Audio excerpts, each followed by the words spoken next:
So traditionally farm livestock would be things like cattle, sheep, pigs. In their normal everyday life they would be very relaxed, calm and used to their surroundings. And of course we need to think about the diversification of farming at the moment, where that you see a lot more exotic animals about, such as buffaloes.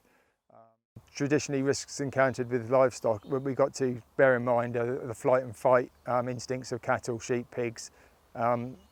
When the fire service turn up for a rescue situation, it's likely that it's going to be a bad day and the animals are going to either respond by running or turning around if you corner them and literally coming at you. So something we really must be bear in mind. With cattle, for example, if a cow is just calved, she's going to be very protective of that calf. It's really important that in that instance we're aware of the cow.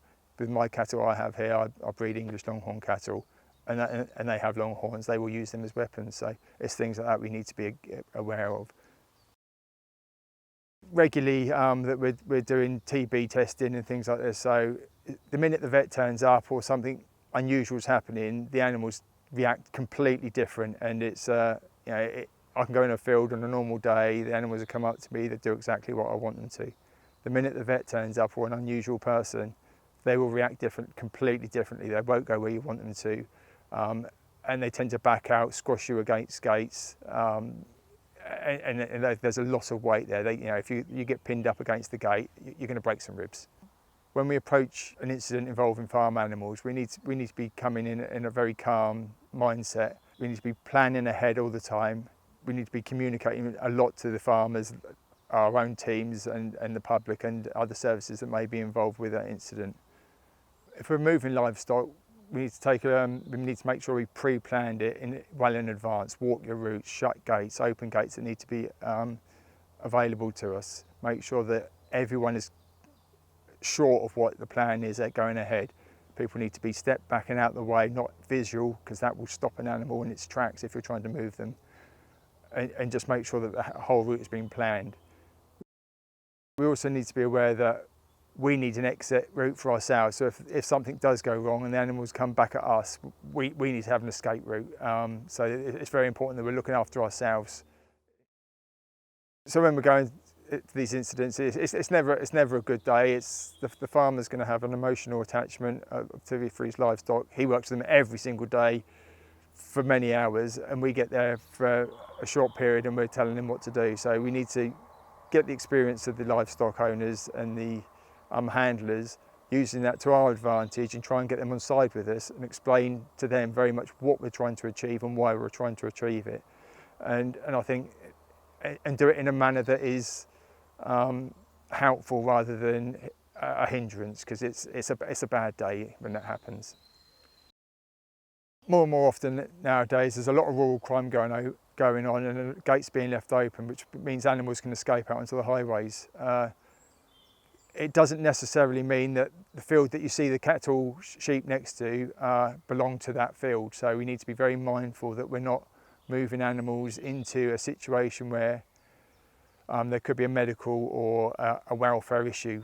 By us thinking ahead and getting traceability on them animals, it means that we can save a lot of problems and financial situations for a farmer livestock owner in the future, just by making sure they go to the right place.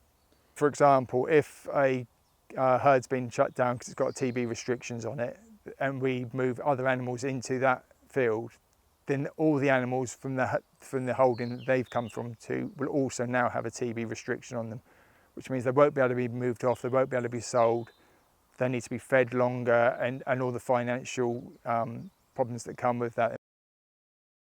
We spoke about the movement of animals earlier, but biosecurity is a big part of that as well. So we always think about things like foot and mouth when we're thinking of biosecurity, but there's also TB is a big issue in this country at the moment.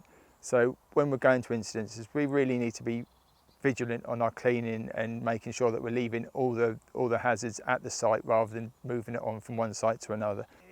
As a farmer, I'm passionate about making sure that everyone's dipping their feet and keeping clean before they come onto my units, and when they leave it as well. I don't want to be responsible for anything coming from my unit onto another unit. So I talked about the fact that we can spread disease from herd to herd, it's really important that we consider zoonosis, which is the spread of diseases from animals to ourselves. You're going to see your farmers with his sleeves rolled up and muck all over it. He's probably quite immune to a lot of diseases that can come from animals, but we're not going to be. We need to make sure that we're very vigilant with our cleaning, sterilisation of everything, ourselves, our hands, boots, and making sure we're cleaning ourselves thoroughly before we leave the site. Within the farming community, especially within this country, we are passionate about our animal welfare, and it's something that needs to be bear in mind when we're looking after or moving animals. If we as an organisation, as the fire service, do something that puts the animals' welfare at risk or harm, then we can be held accountable for that. So we need to be very mindful about what we're doing and why we're doing it. As an incident commander and a farmer, as a farmer, I'm a tenant farmer of 240 acres where I have English longhorn cattle and 300 sheep. If I was to have an incident here and the fire service turned up, what I would be expecting from the crew and the incident commander is good communication. I'd want to know that they're confident in what they're doing and they have an experience around handling animals, and that's really important. If I have a crew that come up and they haven't got a clue what they're talking about, I'm going to feel very unconfident with how we're going to resolve that incident, and I'm probably going to say, look, I'll do this myself. So by coming up to me with confidence, reassurance and a good plan, good communication, it means that we'll be able to resolve the incident between ourselves much quicker.